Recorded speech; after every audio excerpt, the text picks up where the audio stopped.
Kenapa duit 1,000 aku dah jadi bernilai sangat? Kalau duit aku dah bernilai tinggi sekarang, aku dah kaya. Balik kampung sekarang. Waduh, dah kat Sudan ni. Beberapa Faris.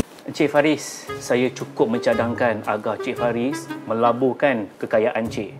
Janganlah biarkan duit itu tak beranak pun. Biarlah gandakan kekayaan dan Cik akan kaya dalam masa yang singkat. Kau berdua dah jadi ni. Alah, mak.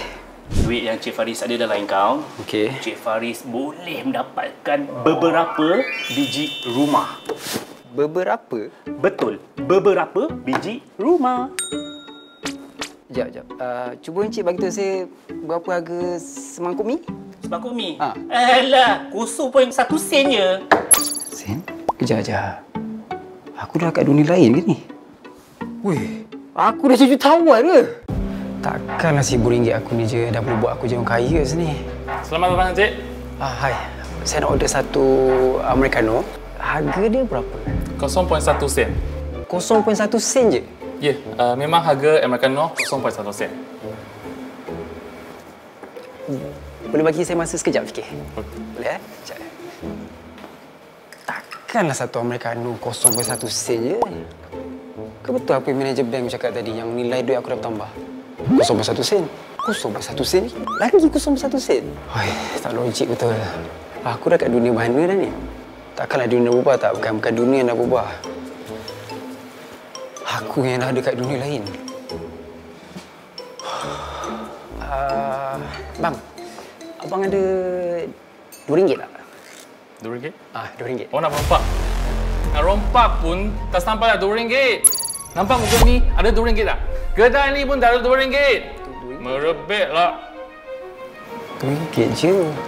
Aku sebenarnya dah kat dunia mana ni? Kenapa duit 1,000 aku dah jadi bernilai sangat? Kalau duit aku dah bernilai tinggi sekarang,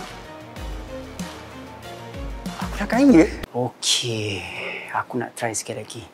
Nak buktikan apa yang aku sangka tu betul. Miss. Hai. So basically, saya nak beli set yang paling mewah sekali untuk isteri saya. Cik yakin? Set dekat sini semua mahal-mahal tau untuk orang high-end je.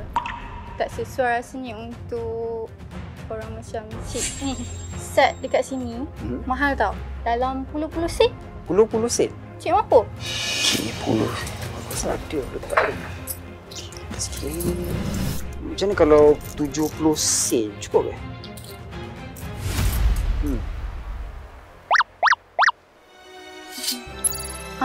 Maafkan saya tuan. Saya tekan sekarang juga, okey? Saya nak beli satu helikopter. Harga dia berapa? Tuan nak bayar pakai apa? Tapi kalau saya tengok Tuan jual badan pun tak mampu nak bayar. Tuan, kita tak jual model mainan. Kita jual helikopter betul. Tuan nak buat penghantaran makanan pakai helikopter ke? Saya rasa baik pergi kedai sebelah beli motosikal. Lantak awak lah nak cakap apa? Ini RM1. Saya bayar tunai. Confirm palsu. Panggil polis sekarang. Cancel polis. Tuan benar-benar hebat. Saya akan uruskan segera. Bos. Tuan? Ya? Anda telah berjaya membeli helikopter di bilik pameran kami. Dan telah menjadi ahli VIP. Tahniah. Hari ini dah aku ubah juga. Banyak beli apa pula